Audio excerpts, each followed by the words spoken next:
Hi teachers, let's talk about coping with massive change in your education system. So of course I'm talking in particular to New Zealand teachers, New Zealand English teachers of course, but I think that this applies worldwide.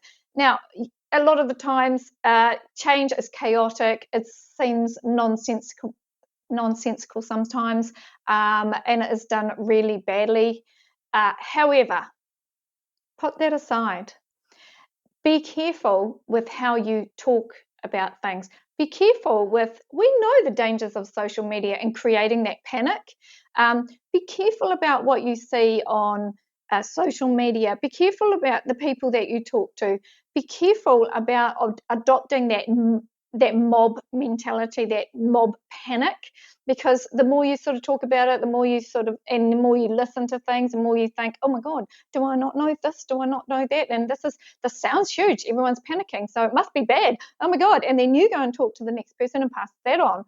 Really reframe, just stop and think about your reaction to things. Now, I'm not saying I agree with pretty much anything that's happened.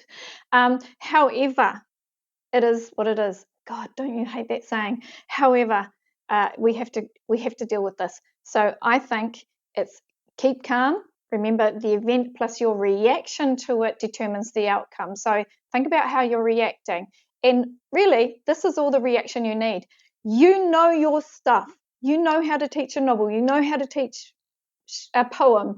You know how to teach creative writing. Just find the little bits that you need to add in.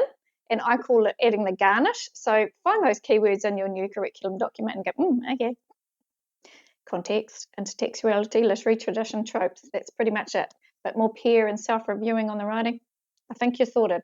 Anyway, I call it adding the garnish to things that you already know and can do well.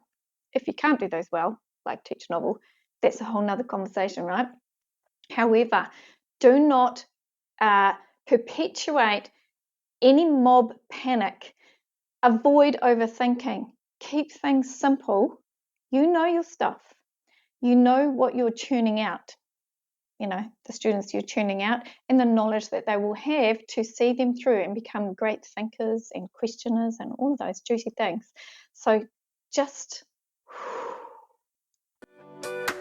come on, get ready for the